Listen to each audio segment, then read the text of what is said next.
एक बार की बात है, एक सुनसान गांव में रिमी नाम की एक महिला रहती थी।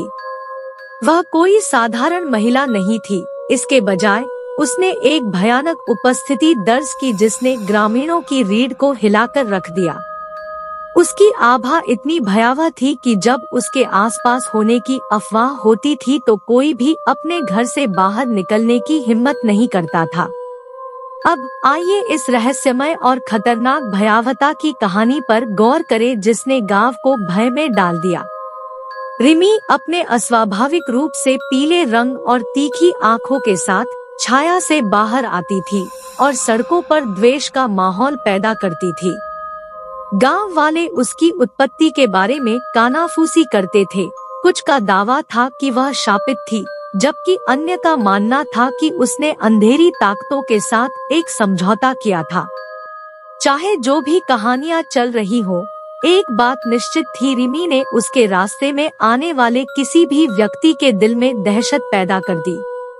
गांव जो कभी जीवंत और जीवंत था, रिमी की अशुभ उपस्थिति के कारण भय से स्तब्ध हो गया।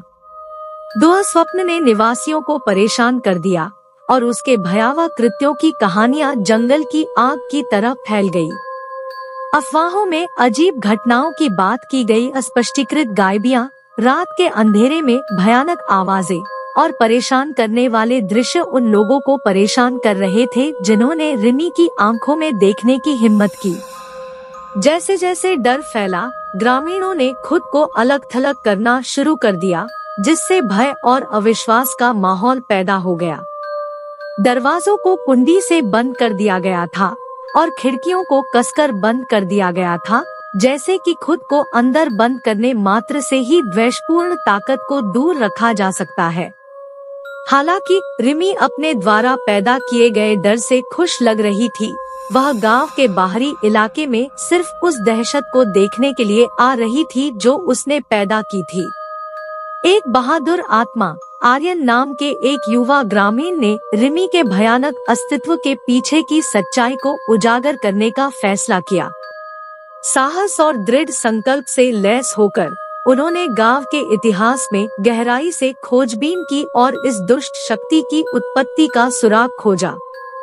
जैसे ही आर्यन ने अतीत के रहस्यों को उजागर किया, उसे एक दुखद प्रेम संबंध की एक भूली हुई कहानी का पता चला जो विश्वासघात और दिल टूटने पर समाप्त हुई। ऐसा लगता था कि रिमी एक महिला की शापित आत्मा थी जिसने अपने नश्वर जीवन में अकल्पनीय दर्द और विश्वासघात सहा था। प्रतिशोध से प्रेरित होकर वह उन लोगों के वंशजों को वही पीड़ा देने के लिए परलोक से लौट आई जिन्होंने उसके साथ अन्याय किया था। आर्यन को एहसास हुआ कि आतंक के चक्र को तोड़ने का एकमात्र तरीका अतीत के पापों का सामना करना और रिमी की पीड़ित आत्मा को मुक्त करने का रास्ता खोजना है।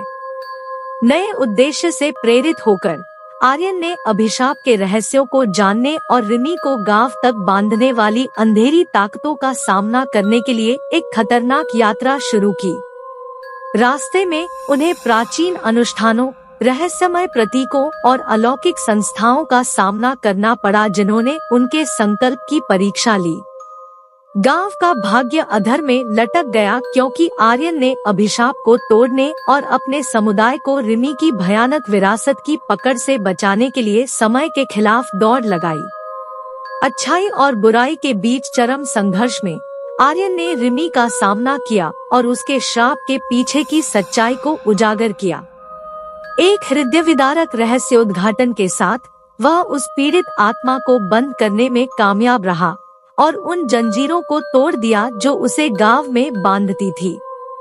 जैसे ही रिमी की प्रतिशोध की भावना अज्ञात हो गई, गांव अंततः उस डर के चंगुल से मुक्त हो गया जिसने इसे इतने लंबे समय तक जकड़ रखा था। रिमी की उपस्थिति के भयावह भय से मुक्त होकर एक गांव के पुनर्जन्म का सूरज उगना शुरू हो गया। एक नायक के रूप में प्रतिष्ठित आर्यन ने न केवल ग्रामीणों को उनके बुरे सपने से बचाया था, बल्कि प्रेम, विश्वासघात और मुक्ति की एक ऐसी कहानी भी बताई थी जो पीढ़ियों तक चली जाएगी। एक समय भयभीत रहने वाला यह गांव अब मानवीय भावना के लचीलेपन और हमारे अतीत में छिपी छायाओं का सामना करने की शक्ति के प्रमाण के रूप में खड़ा है। और इस प्रकार रिमी की कहानी, जो खतरनाक आतंक ने गांव को त्रस्त कर दिया था, समाप्त हो गई और अपने पीछे साहस, मुक्ति और स्थायी विश्वास की विरासत छोड़ गई कि सत्य के प्रकाश का सामना करने पर सबसे अंधेरे अभिशाप को भी तोड़ा जा सकता है। और करुणा,